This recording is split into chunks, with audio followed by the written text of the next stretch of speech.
Yo, what's up guys, it's your boy Sami here. Today we are gonna see, what if Naruto was the god of destruction, Universe 11, Part 5. Hope you'll enjoy this video. So before we start, please subscribe to our channel, and like this video. So let's get into the video. Here, look at this, and drop your youth illusion. I know this is an odd request, but trust me, it's worth it, Naruto told her before he handed her a mirror, calling on her trust in him to trust him again this time. Fine, but I swear if this is just to get me to look my age, I'm going to punch you as hard as I can, since I know you can take it. Tsunade grumbled out at him with a bit of a glare towards him, before she turned to look into the mirror. Taking a deep breath, due to how much she hated seeing her true face, she quickly decided to take a leap, and undid the illusion only for there to be no change.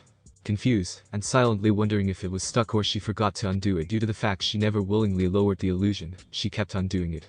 Okay, what the hell did you do? Did you make my illusion permanent? She asked confused, wondering what the hell was going on. Well, in a sense I did, but in another way I didn't, Naruto told her as he picked up a Dragon Ball, spinning it atop his finger a bit before tossing it over to her for her to catch. I created these from a willingly offered and given shard of a Super Dragon Ball, and that alone, when paired with my new indefinite lifespan, results in something rather intense, he continued while rubbing the back of his head. You see Tsunade, as long as you are the guardian of the Super Dragon Balls, you will be permanently returned to your prime, and will live for as long as their creator, which happens to be Naruto, given his lifespan is essentially indefinite, and will always be in his prime, Margarita explained. Tsunade's eyes going wide, and nearly dropping the Dragon Ball only for Cus to catch it. No one entirely realized the factor of sharing the lifespan of their creator, since the only other beings known to be able to create Dragon Balls are Namekians.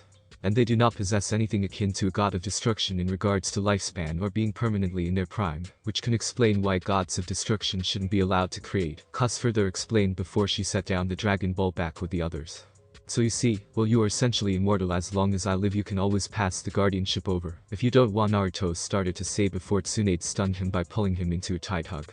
I swear you are a sneaky brat, Tsunade choked out while Naruto, a bit surprised by her show of emotion, softly smiled, and hugged her back. I wouldn't be me if I wasn't surprised. I'm just glad you are okay with this, since you totally could have freaked out about it, he told her, since this wasn't the kind of thing to spring on someone so suddenly like he just did. I can't say it's not a shock, but with everything around you now I'll get used to it, Tsunade said before Margarita smiled, and clapped a bit as if happy that it all turned out well in the end. Great. Now that the matter of guardianship is sorted, let us prepare the first demonstration of the Dragon Balls, Margarita said, motioning for Tsunade and Shizune to come closer to her. Wait, a demonstration? Shizune asked, surprised and confused that they were actually going to use them. Of course.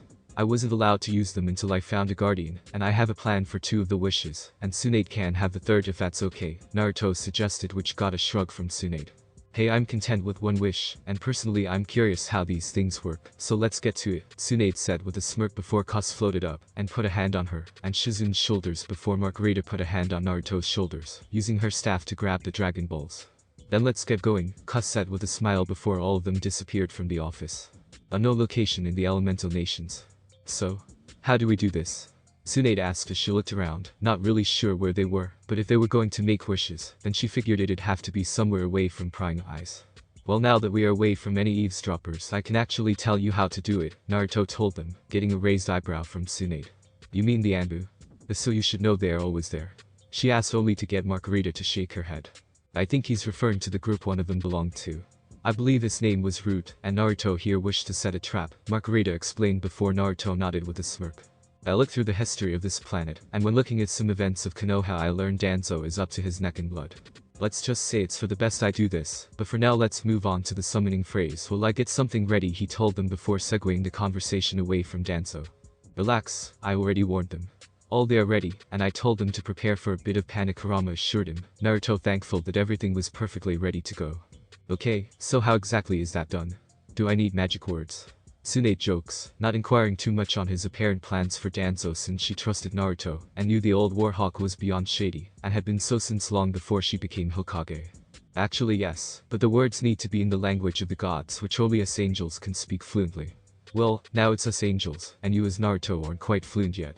Though in your case you will only find yourself able to talk the language of the gods when it is in regards to making a wish. It wouldn't make much sense for the guardian to be unable to make a wish with their own Dragon Balls, Cus said with a smile, as she explained things to Tsunade. Oh wow, well, what do I have to say? Tsunade asked, finding herself more and more curious and eager to summon this dragon. Here, read this, Naruto told her while he handed her a slip of paper for her to read from, since the script was easier than having her repeat what he said bit by bit. Okay then, Tsunade said as she opened the slip of paper only to look up at him with a flat look. Are you serious? You want me to say pretty please? She asked, getting a shrug from Naruto with a chuckle. What can I say? Godly dragons are a bit weird like that, best to just go along with it, Naruto said since he just followed along with the instructions that Super Shenron had given him about allowing the dragon he was making to decide the summoning chant. Tsunade could only roll her eyes with a shrug of her own before she cleared her throat to begin. Eternal dragon birthed by the gods, Tsunade started, a bit surprised by the sudden new language she was speaking. And noticing how the dragon balls were starting to brightly glow by your name, I summon you forth. Almighty Shenron arise. Pretty peace. She declared before a burst of light shot up from the dragon balls. Tsunade had to shield her eyes as a strong wind had kicked up, and she noticed the beam growing bigger and looping through the sky. As the wind and light died down, the end result was much more surprising than she even imagined. The dragon was massive, and as she tried to follow its body from where it started from the dragon balls, and to where it ended, she swore it seemed to almost wrap around the planet a few times high up in the sky. The dragon itself was a soft, warming yellow-orange color. It had no wings, and seemingly only 2 clawed arms, and its head was the most intimidating aspect of it, its head possessing 2 mouths full of numerous sharp fangs with blood-red eyes. You who have summoned me forth, speak your desires. As a dragon born of the Dragon Balls I shall grant your wishes 3 Sabi they be in my power. Almighty Shenron spoke out, his voice loud and booming, but even with his size, it was not enough to deafen them. Wow, this is insane. Shizune said in shock as she fell back on her butt before Tsunade helped her up. Yeah, this is a whole lot more than I vaguely expected, Tsunade said, also stunned by the sight in front of her. Well, what are your first 2 wishes? She asked as she turned towards Naruto. Let's see if I'm good enough at speaking the language of the gods to make a wish or 2. Don't worry about wondering what my wishes are since Margarita will show a translation, Naruto said while he cleared his throat. Motioning over to Margarita, he had created a screen with her staff to show his words translated into their language. After all, wishing and being in the dark would be confusing for those around them. Almighty Shenron. For my first wish I wish for the Biju of this world, save for Kurama, to safely be extracted from there without any death, and transported to the planet that the Supreme Kai by the name of Kai resides on.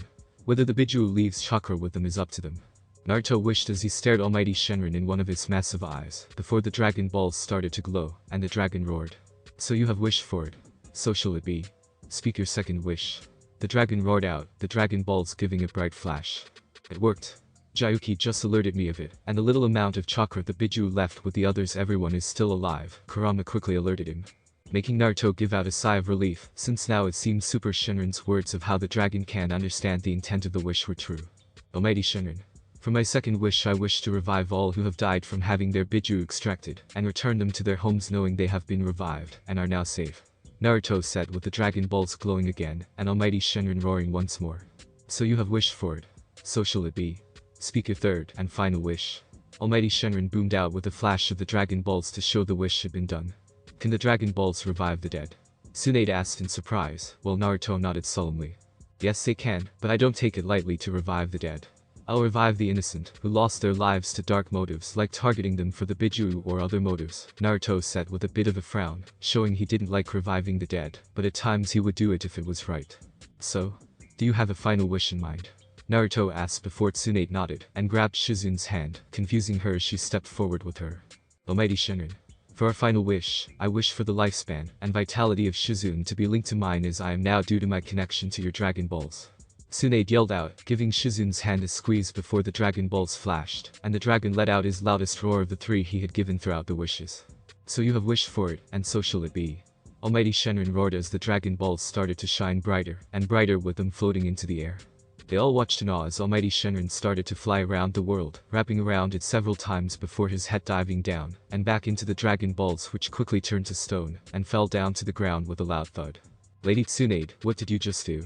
Shizune asked in shock, tears rolling down her cheeks before Tsunade pulled her in for a hug. I decided not to let Shizune go. You were like family to me, like a daughter. I could see you were scared when it was revealed I would have a longer lifespan, so I wanted to prove to you that I'm not leaving you behind, Tsunade said, while Shizune hugged her tightly. And the two of them shared a tender moment. Tsunade had looked after Shizune for a long part of her life after her uncle had died. The last thing she wanted was to trample on their bond. Wait, what happened to the Dragon Balls? Tsunade asked as she turned back after her moment with Shizune, and just now noticed that the Dragon Balls had been turned to stone. Oh, they turn to stone after they are used. They'll recharge in a sense in 100 days, since that is a year on the planet I created them on. We'll store them somewhere safe in your office, so it'll be fine, he explained to Tsunade, understanding her surprise given everything regarding the Dragon Balls was new to them. What about your trap? I doubt Anzo will fall for the stone, Tsunade said as she lightly tapped one of the stone Dragon Balls with her foot. Don't worry, a simple henge will make them seem like they are still working, Naruto said with a dismissive wave, as he crouched down to apply the henge on them, since that wasn't much of an issue. Danzo really had no clear details on how the Dragon Balls were other than what little he said to bait the trap back in her office, so in the end it'll be fine. Well, shall we return? Margarita asked as she lifted up the Dragon Balls and smiled towards him. Sure thing, I wonder how Konoha and the world reacted to Almighty Shenron, Naruto said with a chuckle, making Tsunade sigh. I'm probably going to have to deal with that, so you guys will have to leave soon after we return. She groaned out with a flat look, getting a slight chuckle from Shizune before they all disappeared to return to Konoha. As they arrived back in Tsunade's office, they could already hear pounding at the door, causing Tsunade to let out a loud groan. Give me a moment before you let them in, please, Tsunade asked as she looked over to Shizune before her assistant chuckled a bit and nodded. I can get you 5 minutes by making them wait in an orderly line, but any longer, and they might return to being like this, Shizune told her before she slipped out of the room, causing the voices to get louder for a bit before they settled. Here, I have set up the Dragon Balls on a large cushion behind your desk. Simple, and not in the way Margarita revealed, getting Tsunade to raise an eyebrow as she looked it over only to shrug. Better than anywhere I was thinking, since I don't think in the closet would be a good idea, Tsunade said, since if anything she prefers sealing them in a scroll, but then again that really wouldn't allow Naruto's trap to be set. Before you leave, I have that something you asked for last night, since you are in my office now, she quickly said before the angels helped him leave her office to avoid the crowd outside. Oh, perfect. I was going to ask you again for it later, since doing it after all of this felt a bit pushy to me, Naruto told her while he rubbed the back of his head with a chuckle. Getting an eye roll from Tsunade before she used a bit of her blood to unlock a drawer that contained the scroll that had the seal to unlock his parents' house. It isn't pushy, Naruto, I said I'd get it for you, she told him as she handed him the scroll. Plus it's not every day I'm returned to my prime, she added while Naruto pocketed the scroll. I feel like I have to apologize for calling you old all the time after that comment, Naruto said with a bit of an embarrassed frown. At the time I didn't know why you did your illusion, but in the end it's the little things which I'm more than happy to help you, like, since honestly you mean a lot to me, he continued, giving her a smile before she playfully slugged his arm with a warm smile. Oh wow, you really have grown, haven't you, Tsunade said with a teasingly surprised tone as she pinched his cheek to tease him. Honestly, I didn't take it too hard, you were a kid, but I am glad you've matured so well. Goes to show what a few good women around you will do, she said with a look in the direction of the two of his 3 angels.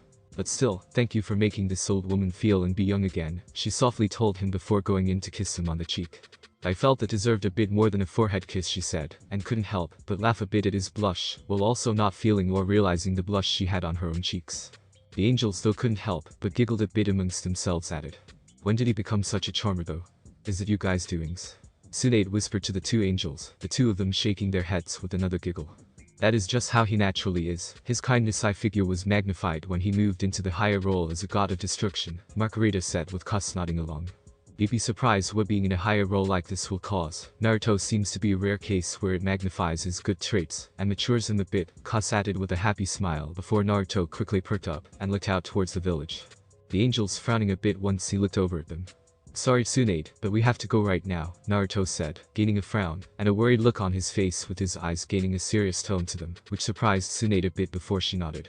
Sure, go on, since I have my own troubles to worry about, Tsunade said before they quickly disappeared not even a second later. Well, seems he can be serious, can't say that's not a nice look on him, she thought with a smirk, still finding it amusing to see the hyperactive kid she once knew turn out like this. Sakura a bit after she originally left the Uzumaki compound. Whoa, I guess Naruto really wasn't kidding about things, Ino said with an impressed whistle as Sakura came to where they normally met. Everyone else seemingly came along with it, since it seemed everyone felt she would be the one most likely to have news about Naruto or have him with her. Not that she blamed them. Yeah, these are Caulifla, Kale, Kokit, and Dispo. Apparently Kokit and Dispo work for Naruto, Sakura said, thankful she warned Caulifla not to spread rumors about a relationship with Naruto, and even more thankfully she agreed after some grumbling and pressure from Vados. And Kokit. The Pride Troopers are a set of fighters that help keep the peace in the universe. Dispo and Kokit are merely 2 of them. There were 8 others, Vados explained to them as she stood off to the side, seemingly perfectly content just standing there. I figured they were part of a group or something given they are wearing the same uniform. Trust me, it's not the first matching skin-tight jumpsuit I've seen, Tenten said with a flat tone, and looked as she looked over towards Lee. Though she did have to admit Koke and Dispo didn't look nearly as ridiculous as Lee and Guy-sensei were. Your jumpsuit is incredibly youthful, Dispo. You will have to let me train with you one day, Lee said, his youthful fire burning in his eyes as Dispo chuckled at his enthusiasm. Sure, I'm always down for a bit of training, but I'll have you know I'm pretty fast, so you have to be at least a bit fast to keep up with me, Dispo said, which only got the fire in Lee's eyes to grow even strong, and Tenten to bury her face in her hands to inwardly groan. Got to say it's interesting to see there are races out there that look like us, Nichi said as he looked over Caulifla and Kale, saving Tenten and himself and changing the conversation before Lee could get more fired up. You'd be surprised how many races out amongst the universes share human appearance. It's not that uncommon, Vados chimed in, getting a few intrigued looks, since any info about life out in the stars was beyond new to them. Where's Naruto, by the way? I mean, it's nice to meet people he met out there in space, but I thought he'd be around a bit more. Tamari said with a bit of a frown since he had just come back from space after 6 years away from here. He's busy with Lady Tsunade, but he will most likely come to us once he's done, since Vados is with us, Sakura told her, which made sense given Vados was one of his attendants. I would hope he doesn't forget me, otherwise I don't know how I'd take it, Vados said, wiping away an imaginary tear despite her tone making it clear she was acting, and wasn't actually sad or worried. Caulifla couldn't help but smirk as she sat atop one of the 3 wooden posts that were in the middle of the field. They were all hanging out at as everyone chatted amongst themselves, having slipped away a bit to just relax after showing off some of her Kai blasts and accuracy with them to Tenten, and partially to get away from that guy Kippa and his flirting attempts. The reason for her smirk though was due to Kale's smile as she talked with a girl named Hinata, if she remembered the girl's name correctly. It was nice to see her precious protege seemingly befriend someone else. The only thing was how Caulifla found herself unable to stop staring at the other girl's breasts. Holy crap. They're bigger than Sakura's. And here I thought those would be the biggest I'd see or feel, Caulifla thought in shock and amazement as she continued to stare. You like what you see there? A voice asked with a giggle, Caulifla turning to see Ino smirking at her, before she nodded in response as she knew exactly what she was asking about. Are they real? Caulifla asked as back when Sakura first showed up it had driven her to get a feel to make sure they were real, but she wasn't too sure she could do the same for that Hinata girl. Oh yeah, they are, and they feel as great as they look, Ino told her with Caulifla letting out an impressed whistle that quickly made Ino feel she and Caulifla would get along greatly. If you think Hinata is nice, just wait till you see our leader, she's even bigger, she added, getting the spiky-haired woman to look at her in slight disbelief. Okay, what is up with this planet and the girls having large breasts? I mean, I'm not complaining, just really curious, Caulifla asked as she continued to stare, while Ino merely shrugged with a playful smirk, while they continued to drink in the sights. I don't, but honestly I feel it's best not to ask, and to just enjoy Ino period with Cauliflower nodding in agreement with a smirk. So, if I may ask, what is your relationship with Naruto? Are you guys friends or are you more to him? I only ask cause while the two in uniform make sense to bring over as they work for him, but you two, to bring you two over, makes me think there is more to you both in regards to your connection with him, Ino asked with a slightly raised eyebrow as she looked up at Caulifla, getting a chuckle and smile from the woman as she leaned down. Just between us two, but he's actually in a relationship with Kale, Kokit, and me alongside some other ladies. Sakura knows, and told us to keep it quiet, since she thought it'd make things messy, Caulifla told her, personally liking into a bit, given they were on a similar wavelength. I knew it, but I wasn't certain, Ino said in an excited whisper before leaning closer to Caulifla to ensure they weren't overheard. I will agree with Sakura since there are definitely a few girls who'd get heartbroken at the news of him being with someone already, she added, glancing temporarily over to Tamari and Hinata, only to get an eye roll and a scoff from Caulifla. Honestly, there's no need to worry or freak out. If someone has true feelings for him, and he has a connection to them already, then he'll take it seriously. He really isn't the kind to turn people away, Caulifla told her before crossing her arms with a proud smile. I'll be honest, he's taking the whole situation where multiple ladies love him a whole lot better than any other guy probably would have. Hasn't become a pervert or anything in the slightest, she added with a proud look on her face as her pride as a woman. And as a Saiyan was glad she had chosen a good and strong man to get with. If she had gotten a pervert or a lecher, she probably would have tried to kill him a few times over. Though, before Ino could respond and ask about more details about how Naruto might be, she was seemingly cut off as the sky went dark, as if the sun had quickly and suddenly disappeared. Whoa. What's happening? Kibber yelled out as he fell back onto his butt while he and the others stared up into the sky, only for what looked like the body of a massive golden snake appeared above them. Relax, everything is perfectly fine, Vados assured them in a calm tone, softly smiling to them to show them it was fine. This is Naruto written all over it, Sakura said with a flat tone while they looked up at it. What is it supposed to be exactly? A golden snake? Shikamaru asked, confused how or why it was floating above them, as well as wondering how long it was. Dragon, not a snake. I mean I can't say more than that as it's a secret, but it's definitely a dragon, Kale said as she remembered Naruto telling her about what was above them, and that it wasn't something she could tell them about. Yeah, big hush-hush type deal. Shouldn't be around too much longer, Caulifla said with a smile, giving Kale a one-armed hug for remembering, and causing the girl to blush softly at. Don't worry though, it won't attack or crush us, so just enjoy the sight, and it'll be gone in a bit, and then maybe Naruto will come back, she continued with a grumble, while everyone continued to stare up at the dragon until it started to move, and quickly disappear. That was intense. Gotta hand it to Naruto though, he definitely makes a stunning sight to watch, Kiba said with a smirk as he leaned up against a tree beside Caulifla, getting an eye roll from her. Kiba, I'd really suggest you stop trying to hit on her. It would end well, Sakura said with a flat tone since she was the only one from Konoha that knew about a relationship with Naruto. Plus the upset and slightly angry look on Kale's face felt like something bad was about to happen. Yeah, you've been trying to flirt with her the entire time, lay off a bit, Ino added on, given she had noticed Caulifla slipping away from him earlier. Flirting? What? I'm not flirting. I'm just trying to get to know her since it's not every day you meet someone from out in space, Kiba defended, trying to not make it seem he was coming on too strong. Sorry Kiba, but I have a man, and I am only interested in men stronger than me, so unless you are somehow stronger than him or myself, then I'm really not interested, Caulifla said with a scoff, knowing full well no one here could even potentially be stronger than Naruto. Sure, she knew he became a god of destruction by luck and surprise, but damn if he didn't push himself to be strong enough to keep the job title, and be worthy of it. What? Come on, I'm pretty strong myself. I doubt anyone out there can do some of the stuff we can do on this planet, so how about a chance? Kiba continued to push as his Inuzuka instincts were screaming at him that Caulifla was someone he really had to get with. Though as he reached over to put his hand on her shoulder, another hand grabbed his to stop it. Kiba winced in pain as the hand gripped his tighter and tighter, a golden aura flaring around it, which quickly got Caulifla to widen her eyes in shock. Leave her alone, Kale growled out, her eyes turning pure white, and her aura exploding outwards even stronger. Oh shit. Vados. Call Naruto. Caulifla yelled as she grabbed Kiba and shoved him away while also flying back a bit, just as Kale started to change. What is going on? Choji yelled, unsure what was going on with Kale to cause her to go from the seemingly sweet girl to the large muscled woman with incredibly spiky greenish gold hair. It's hard to explain. Just don't attack her. Caulifla warned them as they seemed to understand, staying put since it was clear Kale's attention was directed towards one person, and that said person was frozen in fear with his animal companion hiding over with the others. Want me to try and stop her? Kokid asked, but before Caulifla could even nod, Kale burst forward faster than anyone from Konoha could follow. Kiba felt his life flash before his eyes for a second, as Kale's drawn back fist rocketed towards him, closing his eyes, and bracing for the pain only for nothing to come.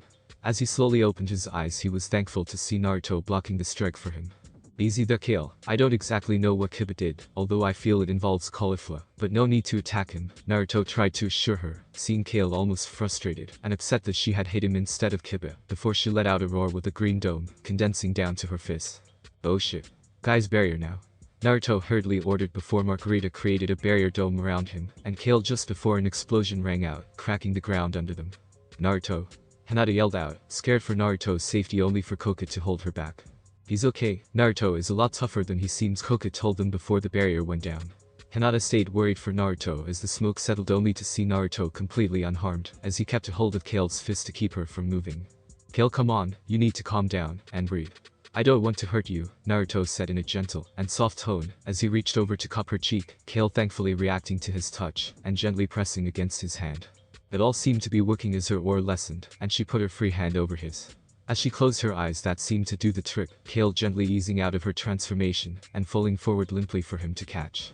There we go, that's my girl, Naruto whispered to her, getting a smile from her as she slept a bit before Caulifla quickly ran over. I'm sorry, I should have been a bit more obvious about things to keep Kiba from hitting on me. It was just Sakura warning us not to spread our relationship with you, so I had to keep things secret for the most part. Caulifla grumbled a bit before Naruto patted her on the head. It's not your fault, it would have happened eventually, so I'm just glad I was able to get here in time, he told her before handing Kale over to her, and turning to face the others who were waiting a bit away from them. Sorry about that guys, Saiyans have transformations, and well, Kale's is a bit hard for her to control, due to how rare and powerful it is. We're working on getting her to control it, but for now just try not to upset her or flirt with Cauliflower, he told them with a chuckle at the last part. I just hope this doesn't make any of you shy away from her, he added, frowning before Hinata walked over and shook her head. It's okay Naruto, we won't stop being friendly with her. We're just happy you both are okay, Hinata said, referencing how he had taken an explosion of sorts which he thankfully hadn't been hurt by. I'm glad as people to rely on will help Kayla, Lottie said with a smile before he remembered something. Oh yeah. Did you guys like the show? He asked, while pointing up at the sky in an attempt to move the topic off Kale, as he knew she'd only be embarrassed if all eyes were on her when she woke back up. Yeah, but how about a little warning next time? Niji said with a flat look, a look that was shared by Sakura. What was that by the way? Caulifla and Kale only told us that it was a dragon, and you were to blame for it, Ino asked, while Naruto shrugged with a smile. It's not really something I can tell you all about right now, but basically it's something I made for Tsunade to look after. It probably startled a lot of people all around the world, but in the end it was needed, and could make things a bit interesting. He told them as right now speaking out in the open about the Dragon Balls was something he only did to trap Danzo. And other than that he didn't quite want the info spread around the village just yet. Cause if that did happen, he could only imagine how many people would try and bug Tsunade to be able to use them, the chaos that would cause, and the potential lengths people would go to in an attempt to get their wishes granted. If you dangle something that powerful out in front of people it'll only corrupt them, he thought with a bit of a sigh, since he knew that well enough by now, from what he's seen as a god of destruction. But enough about that. How did you all get along with everyone? Naruto asked with a smile, hoping they all seemingly got along before he had to save Kiba. Elsewhere. Root base. I know this info sounds ridiculous and insane, but it is what I heard the Kyuubi boys say before he and the two blue-skinned females left with Tsunade and Shizune moments before the golden creature was seen floating above the village, Danzo-sama, and Anbu reported as he kneeled behind a man. The man, now identified as Danzo, had black shaggy hair with bandages covering his forehead and right eye with an X-shaped scar on his chin. He wore a simple white shirt with a black robe over it that covered him from his feet to just over his right shoulder. His full name was Danzo Shimura, one of the 3 members of Konoha's council, and an advisor to the Hokage. He was also the leader of Root, a hidden branch of Anbu.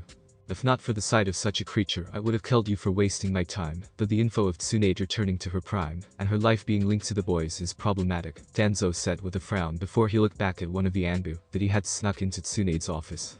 Your orders, and the orders of all other agents situated to cycle into guard duty for her office, are to secure those Dragon Balls at the soonest window of opportunity.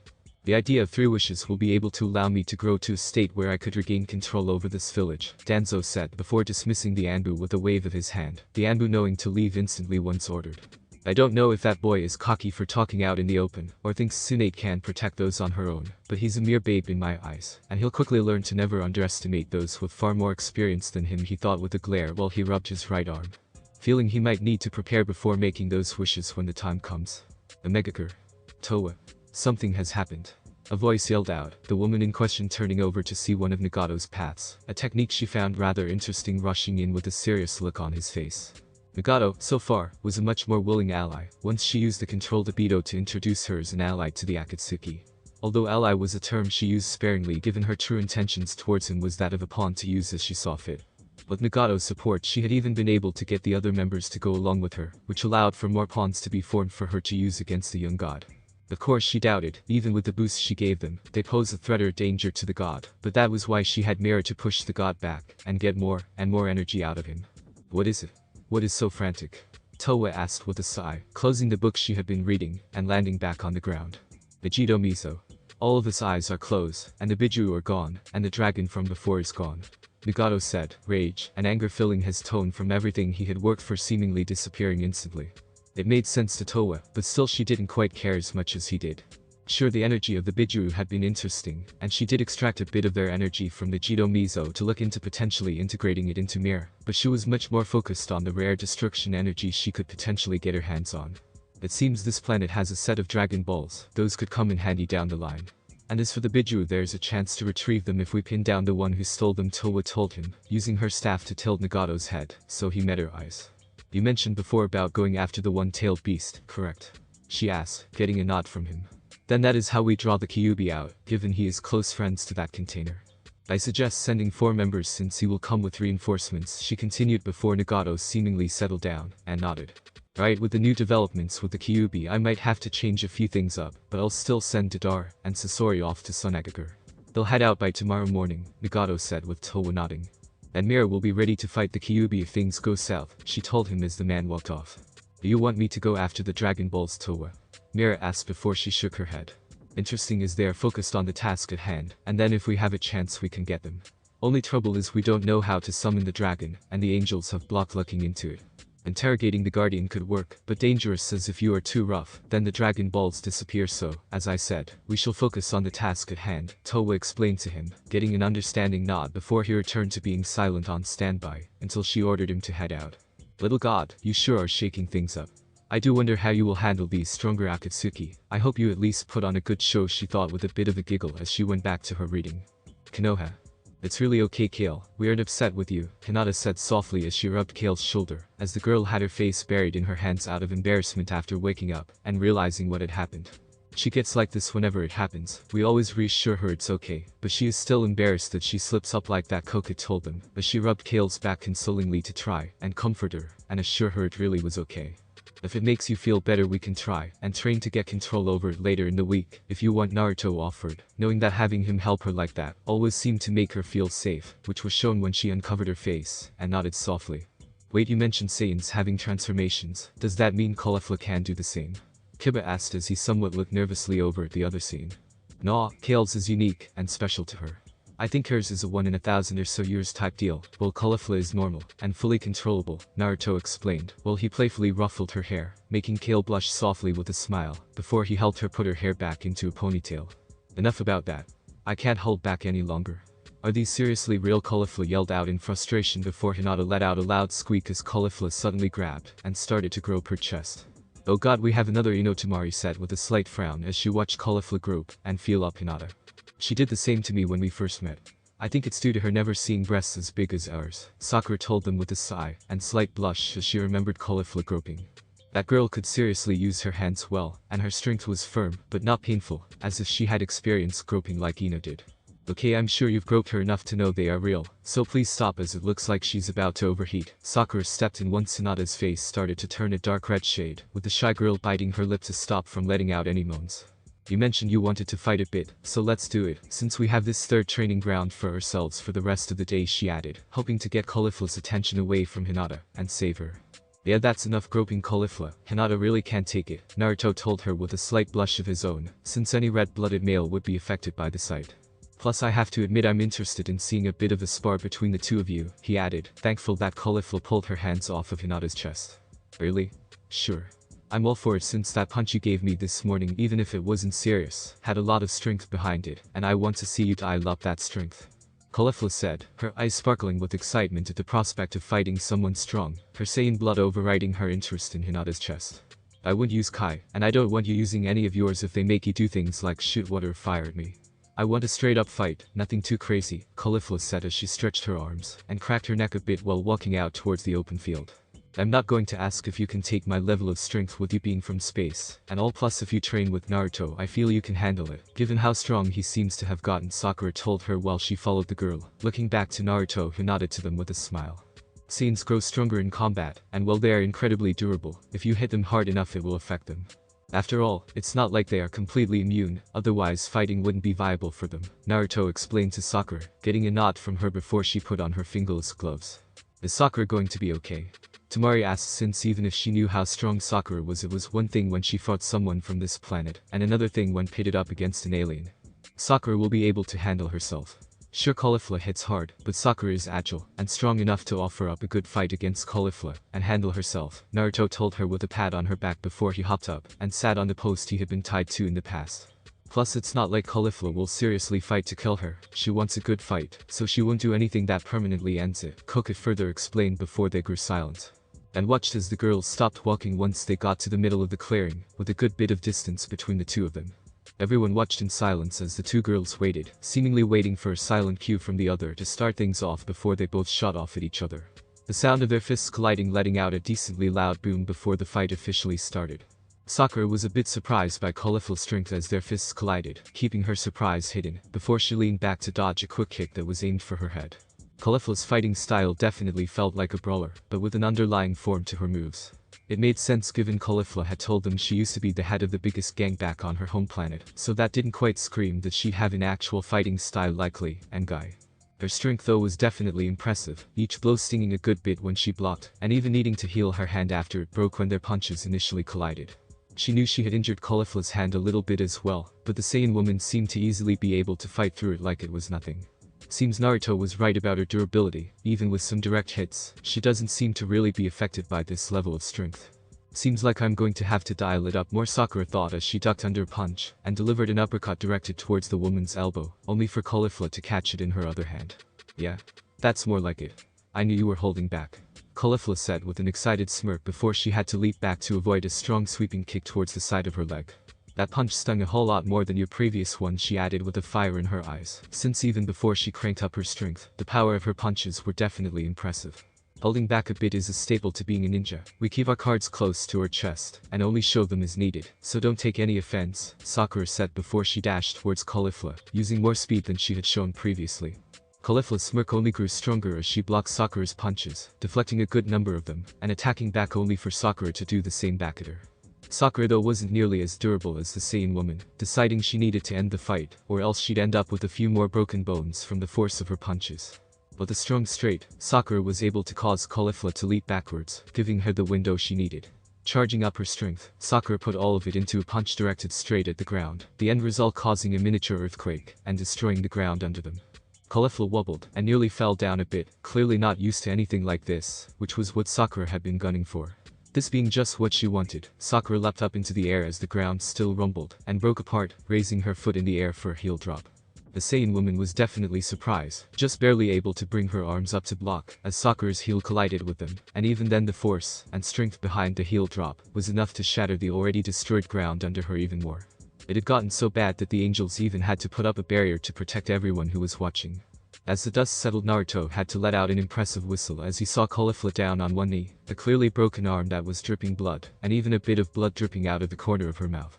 Alright, I think that's enough, Naruto said with a chuckle as he stepped through the barrier and gave a strong clap to dispel all the remaining dust. Cuss, if you don't mind healing them both, since I can only imagine them both being beat up a good deal, he said, Cuss floating on over to the two girls, before he could even finish asking, since she had already figured he'd want them healed. Was the fight as good as you expected and hoped for? Naruto asked as he looked over to Caulifla, who had a million-watt smile the second she was healed. It was fucking amazing. I knew I'd find some strong fighters here, Caulifla said as she excitedly bounced a bit, while Kale worriedly rushed over to her only for Caulifla to calm her down by petting her head. In terms of strength I'm pretty strong, but there are a bunch of people stronger than I am overall, Sakura said with a bit of a frown. Sure, she was proud that she beat someone from another planet in another universe, but she knew if Caulifla had used her Kai she would have been beaten. Oh, shut up about that. You beat me in a good old-fashioned fight. Be proud of that, and don't worry about other people, Caulifla told her, her tone showing she was annoyed as she draped her arm over Sakura's shoulder and pulled her in closer. Yes, Sakura, Kai or no Kai, beating her is no short order, since she is essentially the strongest fighter back on her home planet, Vado said with a smile, essentially complimenting Sakura for her win, and Caulifla for her overall strength. It was a very amazing, Sakura. I want to be next, and challenge Dispo as I feel it'll be amazing, Lee said, looking over to Dispo with an even stronger fire in his eyes. Oh really? Be careful though, I'll have you know I'm pretty damn fast, Dispo told him, only to see his words only making the fire in Lee's eyes grow stronger. Then Guy-sensei, and I will challenge you to a race, he declared, making Dispo chuckle a bit with a smirk. I'm game, just name the time and place. After all, I don't have much to do while I'm on duty here, Dispo replied, which made Lee seemingly run off to deliver the news to his sensei. Great, hope you have a lot of free time as those two will keep challenging you till they either get a win or make any kind of progress, Tenten told him with a sigh, only getting a shrug and a smirk from Dispo to show he really didn't mind. I welcome any and all challenges, plus the kid seems like someone who'd do good with a bit of extra push to grow stronger, Dispo said as he looked over to Naruto, silently making sure it was okay with him. Naruto couldn't help but give a nod since he agreed that Lee and Guy were two people he felt would do amazingly if they trained with Dispo. After all, he was the one to bring up the two of them in the past, when talking about people who could be potential pride troopers on his planet. They even wore jumpsuits on their own, so it was a match made in heaven from the get-go. As everything calmed down, this morning being an insanely eventful one, Naruto couldn't help but chuckle a bit since it made sense why everyone was so excited. It wasn't everyday aliens from other planets showed up, or that massive golden dragons appeared in the sky. He just hoped they'd eventually get used to it all, since with him it all is going to start being the norm. How do you think your real self is doing with the Biju? Margarita asked, getting him out of his thoughts, and reminding him how he had sent a clone with Margarita and Cuss, while his real self went to Kai's planet, seconds after he caught Kale's punch. No one had seemingly noticed due to the speed of the swap of sorts. I think he's doing fine from what I can overhear, Kurama saying. He should be back soon, so we shall see, Naruto said while silently hoping the revived were okay as well, deciding that it'd be something he'd have to look into later. For now the Biju were definitely top priority. Kai's planet right as Naruto arrived to stop Kale. You really weren't lying, Jayuki. Were you the one who freed us from that damnable statue? A loud booming man's voice asked out, Naruto seeing a massive yellow eye looking right at him. While a bit surprised, Naruto expected this more or less, looking up to see the eye belonging to a massive red monkey with 4 tails, before a large tanned hand pulled it back. Give him some space. Having you in his face first thing when he arrives is bound to stun anyone, Jayuki said, giving Naruto a slight nod and a smile before the Yambi moved back a bit. It's nice to meet all of you. I'm glad I was able to get everyone here safely. It seems, Naruto said as he looked around, seeing the ones he had met before the wish was made, and seeing the ones he hadn't been able to previously. I was skeptical when you said you had a way to free us all, but it seems like you really weren't lying, Matatabi said as she sat up, a smile in her eyes as she looked down at him. How exactly were you able to do it, if you don't mind me asking, a soft woman's voice out, getting Naruto to turn, and see it came from the Rakubi, which seemed to be a slug. Before that I feel we should introduce ourselves so the boy knows who all he is addressing, plus as a sign of good faith for saving us. Another soft voice, this one sounding calm and almost a bit sleepy while also male, spoke, and getting Naruto to notice it came from the Sanbi, who was a turtle. You think he deserved our names? The Yami roared out in shock before another new Biju, the Gobi, stepped forward and nodded. He saved us from the statue, gave us our freedom, and even revived those who died from us being extracted, all for no reward in mind. He saved us, and this story, so I believe that our names are a fair trade, since according to Jayuki he seemingly befriended our oldest brother, the Gobi said, their voice being feminine. And having an aura of peaceful command, if he had to describe it, too, while itself looking like a mix between a dolphin and a horse. I have to agree with you, Sister Kurama said through Naruto, as he allowed his Biju to do so, since if Kurama needed to talk to someone it was undoubtedly for a good reason.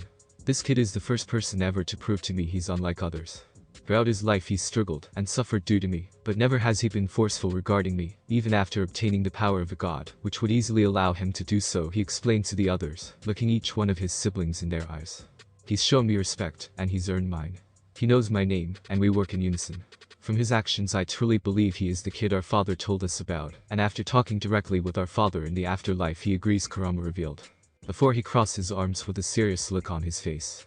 In the end, tell him your name if you believe he's earned it, not because it is a reward for saving your sorry butts. Kurama finished before giving Naruto back control, his host chuckling a bit embarrassed at the sorry butts comment. Well, he already knows my name, I've never been one to hide my name, and he's good friends with me. For once I agree with Kurama, so it's nice to finally be out and meet you in a better setting.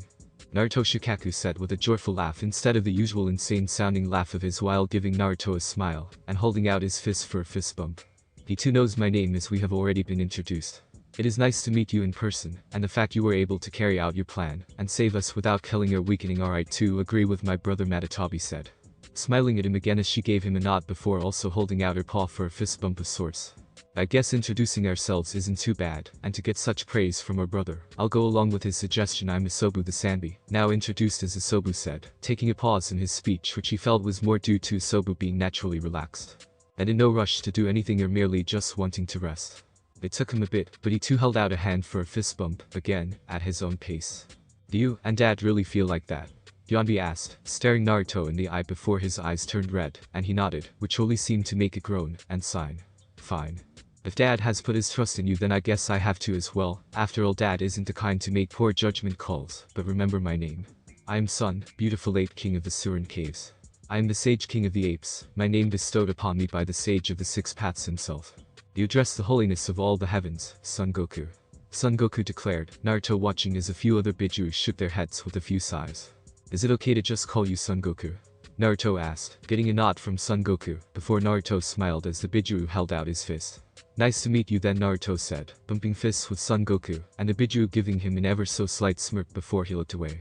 I fully trust my father, and unlike my brother I'll keep my name simple, the Gobi said with chuckle as she ignored Son Goku's grumbling. My name is Kakyo, and it is a pleasure to meet you, she added, while holding out a hoof towards him to bump his fist against. I am most thankful that you saved me from the statue, and if father truly believes in you then I shall as well. My name is Seiken, and I am truly pleased to meet you, Seiken said with a bow, surprising Naruto before she held out one of her stubby arms towards him for him to bump his fist against. You already know who I am, but I have to ask for you to look after Fu. She really doesn't have anyone else to rely on, and I want to keep her safe. She's a good girl, Chimei said with a worried tone heavy in her voice, Naruto nodding as they bumped fists. I'll definitely go and check on her, see if she'd want to come to Konoha to feel safer, or if we can figure out some way to make her village safer for her. I want to keep both you Biju and Euphormer safe after being targeted for so long, he told Chimay, getting her to excitedly nod before buzzing back into the sky. He also told me to have you visit him as soon as possible. He told I about the Biju disappearing, and he was really pissed, but thankfully B didn't mention who was removing them, or where they were from, Jayuki said with a bit of a smirk, and a wink to show that B was looking out for him. Thankfully even someone as quick to attack felt that attacking the dragon in the sky would be dangerous, he added before they bumped fists, Naruto thankful that B had covered for him. I'm glad you all are trusting and believing in me. I promise I'll do my best to keep you all safe, with this being just the first step to it. Naruto said, beyond grateful that they trusted him and had given him chunks of their chakra to form a connection with them. Yeah, not to sound ungrateful, but what do we do now? Shukaku asked with a frown, looking around at the planet and not being sure what they'd be doing here. That is where I come in, Kai said as he appeared next to Naruto with a smile. This planet isn't big enough to house all of you spread out. I can create something to suit you all, Kai told them before Naruto put his hand on his shoulder and smiled at the Biju. You see, Kai here is an important ally of mine, and this is pretty much his planet. We figured making a planet for you all to live on for the time being might be for the best. At least until I get things situated back on our planet to where you guys aren't hunted by the Akatsuki or other ninja, Naruto said, enjoying the surprised looks on their faces since he didn't blame them. Creating planets wasn't something anyone could just do after all. Create a planet for us. This is insane, was Kurama being serious about the god thing? Son Goku asked with wide eyes before Naruto nodded. It's a long story, but I assure you'll be safe here, as this realm in space is not somewhere that anyone but a select few can enter, and I have people that will be around to keep watch if anything happens, Naruto assured them, getting nods from them after a while. If you say we are safe, we'll believe you. I do have to say Kurama got an interesting host, Matatabi said with a chuckle, with the other Biju nodding along. I won't deny what Kurama said with a chuckle before Naruto cleared his throat. Look, I have to get back, but if you need anything you can now all talk to me through the chakra you gave me or talking to Kai. He'll help create the habitats for your new temporary planet, Naruto said as they nodded. Be careful, Naruto, the Akatsuki members are dangerous, and their leader has the Rinnegan, a powerful set of eyes, Seiken told him, being one of the few people to see the man given he had gone after her and her in the past. Thanks for the warning, but I'll be fine, I have some strong allies from several universes, Naruto said with a smile before Kai warded him away. So, shall we start from 1 and go up? Kai asked as his hands glowed, and a hologram sphere floated in front of him, so that he could make the plans for the planet he was about to make for them. Konoha. I take it that things went well? Vados asked as he returned, and dispelled his clone without anyone noticing, handing him the cup of tea she had prepared for him, while he recalled everything his clone had given him memory-wise. Yes, the Biju accepted me, and Kai is setting things up. Remind me to ask Toppo and Jiren to visit occasionally to ensure things are safe over there, he asked her, getting a nod while he drank his tea. And smiled as Caulifla excitedly showed off her Kai techniques with Kokid as a target, since her barriers were easily able to handle the Saiyan's attacks. Are you prepared for the Akatsuki's retaliation? You did just steal all their work after all, and for all they know you only took the ones they had. And left the ones still in there, Margarita brought up, since, even if the Akatsuki hypothesized all the Biju being gone, that didn't mean they wouldn't potentially still go after the to make certain or potentially draw him out. After all, if they knew Naruto, they could know of his relationship with Gar and use that against him. If the Akatsuki try anything, we'll be ready. The Biju will inform me through the chakra they left behind with their former, and we'll be able to act quickly, he told her, since he knew even with the wish the now former wouldn't be instantly safe. Caulifla will definitely get excited at the prospect of a fight, so she'll be ready to go, Kus said, Naruto nodding along with a chuckle. That's what I'm betting on, but for now let's just get settled in while still a bit on guard. We'll act when they act, he told his angels, all 3 of them nodding since they agreed with him. Though all 4 of them knew the Akatsuki wouldn't just sit around after this. Give it a couple days, and they will attack unknowingly, being spot on, as well they settled in the Akatsuki got everything ready. And even more unknown to him, at least for the time being, they would have help. Thanks for watching my video, leave a like if you enjoyed my video, and also do consider subscribing to my channel for more.